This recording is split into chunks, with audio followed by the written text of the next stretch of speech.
One, you just mentioned a bigger person. You said, you're not keeping up quite like you did when a bigger person was a part. I'm going to jump out on the limb and say that bigger person was Tiger Woods. I'm no genius. Yeah, you're right. You're right. I'm no genius, but I would imagine that's who you're talking about. Yes. And the powerful thing about anything having a Tiger Woods-like person, as you know, whether it be a sports league, whether it be, say it's the lead actor or actress in a film, is that it brings in the casual fan. It brings in the person who's, all right, well, I'm not fully a golf fan, a baseball fan, a hockey fan, a movie fan, whatever, but such and such is in it. Right. I got to keep it up on it in that regard. And I'll give you a couple examples. So if you weren't the biggest baseball fan in the summer of '98, well, when Sammy Sosa and Mark McGwire were doing their thing, chasing the home run record, everybody was stopping. Yep. You might not even care, but you're like, ooh, baby, hold on, that's that Marky Mickey. Who is that? Well, the dude, him. Yeah. He's up to bat. Let's watch. Oh, there's Sammy Sosa, the black guy. Man, he's Dominican. Well, he black today. People were watching because of that. And I think that's one of the things, here we are, where you got some stars and Roy McIlroy. You got Justin Rose, of course, some names that if you're keeping up with sports a little bit, Scotty Scheffler as well. Mm-hmm. You know some of the names. Phil Mickelson, of course, but it's not the same as when Tiger was there. And so this is a conversation I was thinking about today. I was like, man, I've talked to my guy, Kerry.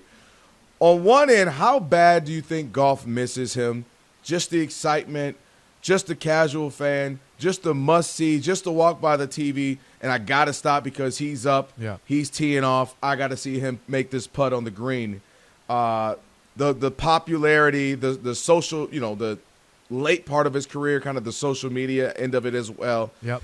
And then also, me and Rob have talked about you thought you'd get a boom, specifically with black players. Not necessary, I think you can attest, there's been a boom when it comes to the recreation end of golf over the last 25 years because of the popularity of Tiger.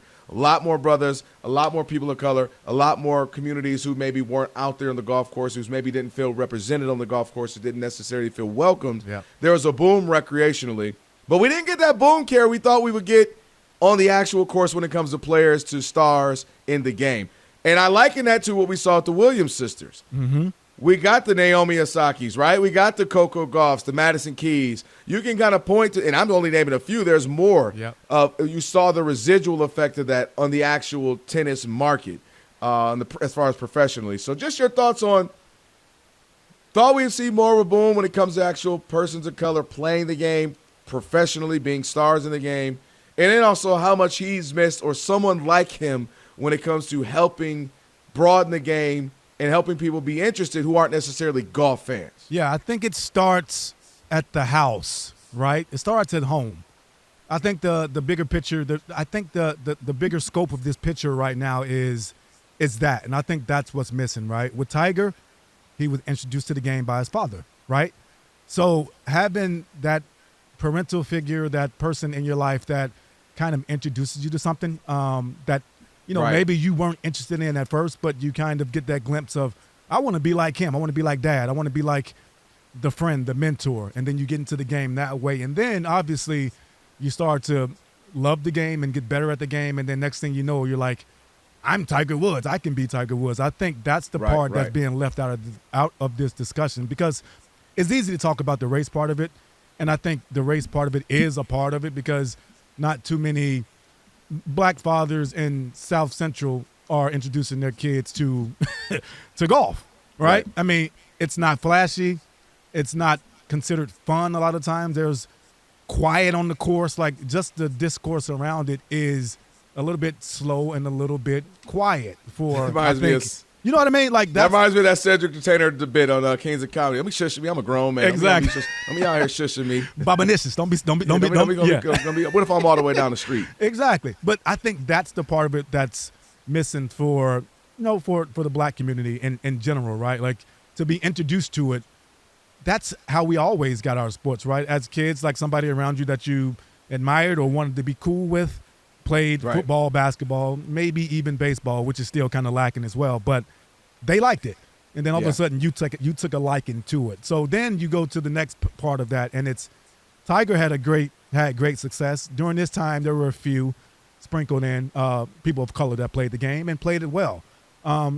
Go outside of the African American culture, right? Go VJ Singh. So those type of people were in it and were really good, but I just don't think it was exciting enough, or it wasn't being introduced to our communities enough for us to really, really take a liking to it outside of being casual fans of it.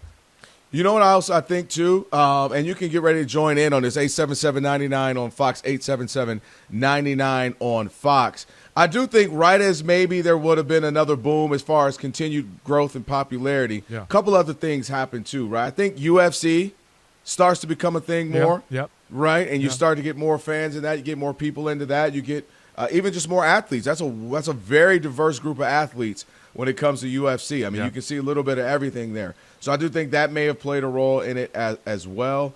And then just to the boom of social media taking all of our attention, period. Not even necessarily to another sport, just consuming us in ways, becoming streamers, right? Becoming online influencers. And so I think that may have played a role as well. But again, as I was keeping up with it a little bit, watching, seeing what's going on, seeing the scores in the scoreboard, I was thinking like, man, this is, if Tiger, who, got injured and keeps hurting himself and pretty much is, not going to be – he's no longer going to ever be what we got accustomed to seeing. Like, man, the game misses him just from that standpoint. I was like, man, I wonder what, do they feel that as well? Not necessarily the athletes, but golf as a whole. Like, man, we still need that star that resonates. We have the conversation in the NBA. LeBron is going to be leaving. Steph's out of here in a couple years. KD, the old guard, and Westbrook and Harden. Who's going to be the face of the league? And I wonder if golf continues to feel like, do we have a face of our game now, or is it just going to be through a multitude of people? I'm wondering how they plan on attacking that. Right, yeah. No, what's crazy about golf is I don't know if it needs that megastar. I mean, it's the tradition of it all and the way that it's carried along throughout this process. I mean, they've obviously had stars in there mixed up and intertwined during this run, but right now I think the parity is a really good thing for them as well. I mean, that's a good point. Yeah, good point. Think about it all. I mean, right now the top three: Rose, DeChambeau, and McIlroy. Right, we know those names. Then you got Scheffler, that's a little bit down. I'm looking at it as it's on right now, and I think the idea of not knowing who's going to win it will continue to draw people, draw likes, draw views. But as far as it being like I guess popular in the culture, I just don't know if this is the game. You know what I mean? Kerry, ain't nothing like a Sunday with Tiger wearing red. I don't give a dang what you were doing. I agree with that. Tiger wearing red is the reason why Rob Parker is single now, Kerry, okay? He on his honeymoon, and she's like, ooh, babe, what do you want to hang out? You want to do this? You want to go? Baby, hold on. Tiger's on. Come on. How you going to ask me to do something right now? It's Tiger. Hey, did you want to go walk the beach and hold hands? No way, no how. Wow. Tiger's got on a red polo. I did pull out. Oh, man. And just getting your overall thoughts on where the game of golf is. And, again, I brought the idea that Rob and I had talked about before. We thought there'd be maybe more of a boom of persons of color, specifically maybe black golfers on a professional level. I think there had been a boom. Kerry agrees when it comes recreationally, but maybe not so much when it comes to actually seeing folks participating in big tournaments like the Masters. And then are you all in? Do they need another face, or is it the group of guys they have where it could win? Anybody can win week in, week out is good for the game. Taking your calls right now. We're going to go out to Patrick in Oklahoma City. Patrick, what's up, man? You're on with the Odd Couple, Fox Sports Radio. Hey, guys. Thanks for taking my call. I think this conversation is really important and really interesting, and also very nuanced. I think one thing that we should consider when talking about diversity in golf, and specifically golf and at the higher levels too, is just the barriers to the access in terms of being able to go out and practice that. It's not like football where all you need is a ball. For golf, you need, the time and, access to country clubs and what have you. So I think maybe that might help explain some of the reason why we don't see as much diversity despite maybe the increased interest that, Tiger did bring to the sport. Hey, you know what? I want to say this to you, Patrick. Thank you for the call. Yep. And, Kerry, this is the conversation you and I were having as we were kind of preparing for the show earlier today. it was that it is a nuanced conversation. Yep. It's not as simple as just, brothers don't want to golf or the golf ain't letting. It's like, no, there's a lot to it. And Patrick touched on a couple of things there. I mean, what makes soccer the biggest game in the world, you know why? You can roll a ball out. It ain't got to be the best ball. Somebody didn't have to go to Dick's Sporting Good and get the best. Just roll out a little round ball, and we can all work on our game and get better. You know why baseball's so popular in some of the our Latin American countries? Because they if you see these young kids, they literally hit the ball with a stick on a wall, and they're amazing in some places. And they get skilled. You don't have to have all the best equipment. Yep. You don't have to have tee times. You don't have to be a part of a country club. And he brings up something where there's the access, the ease, right? Every country can put up a basketball rim, and you get one ball, and I can have 25 kids out there, 10 playing at a time, another group waiting to be next. You know what I mean? Yes, Golf sir. is a different thing. 100%. Yeah, no, I think that's an excellent point. That's one thing that, again, like we said, very nuanced conversation, and I'm glad that he threw the affordability out there because it is an issue, and I think it's the same with tennis, right, where you have to go be a part of an academy or something to really get better. Obviously, there are courts, and you can get to a court and get a couple of rackets and go out and hit the ball, similar to what you're saying with the baseball part of it. But to get known, to get seen, you're going to have to be in one of those exclusive clubs, or maybe go to college. But that's still later on down the line, so it makes sense. Yep. All right, let's take another call here. Again, that's the odd couple. Kerry Rhodes in for Rob Park. We're going to go to Andre in Massachusetts. Andre, what's up, Dre? You're on with the odd couple, Fox Sports Radio.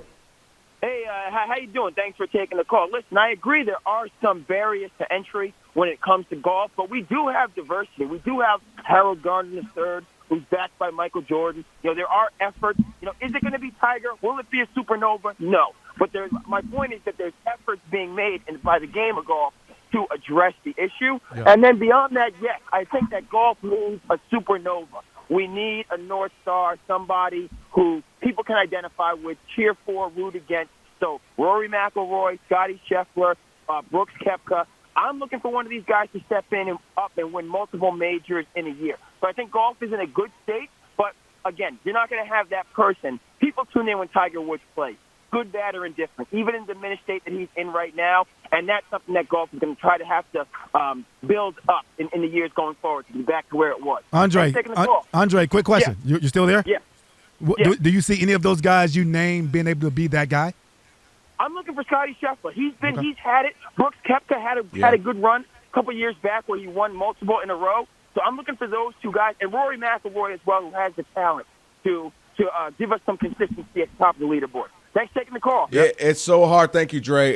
Kerry, it's so hard nobody can necessarily replicate what Tiger did because the part of it was the winning. Yeah. It wasn't just that he was, a person of color, a brother out there. It wasn't just, the red shirt. It was the winning and the dominance. And it's the reason why Patrick Mahomes is loved and now he's hated. He gets all the calls from the rest. You got to start winning a lot. Steph Curry was the cute baby face assassin splash brother. Then he became annoying and he's throwing his mouthpiece. When you win, all of that comes with it. We'll take one more before we get to Jovan here. We'll go to let's go to McKinney out in Ohio. McKinney, you're on with the Odd Couple, Fox Sports Radio. What's up, McKinney? You gentlemen, have a wonderful evening. This is a great day here in Ohio, nice and cloudy. But I'd like to talk about the influence that Tiger did have on the game, the diversity he did put. What he did is he made sure that these guys that were wearing polyester pants, smoking cigarettes, drinking beer, not working out. Now these guys, you have to come in here in shape. You ain't lying about that. Yeah. Because they weren't fit before. That was not part of golf. Golf was just a lazy man's, rich man's game. Then it became a killer sport. It became a necessary tool in your toolbox for work. So the diversity that you do have is you've got the athletic part of being an athlete professionally to come in there. Now the guys have got nutritionists, swing coaches. They didn't have Jack Nicklaus and Lee Trevino. They didn't have guys like that. But now they've got merchandising, marketing guys in their corner. They've got image consultants. It is a business of golf. Yeah. No, that's a great point. What's that? No, I was just saying, hey, appreciate the call. That's a great point. I mean, Tiger has left the idea. Like, listen, Kerry, used to be some chunky dudes out there or super skinny dudes out there. or dudes who just didn't care. Now they all look good. The outfits match, looking good. They're all in shape. Yep. He definitely left a legacy when it comes to that, and I think also the business end of it as well. Sure. All right, great conversation, and I'm glad we can have conversations like this. That's Yes. one of the wonderful things about the Odd Couple. We'll get in all the big stuff. We'll yell at each other, Rob and I at times, Kerry, as you know. But also we can have these well thought out, nuanced conversations. I love it. So I appreciate you guys for that. Right now,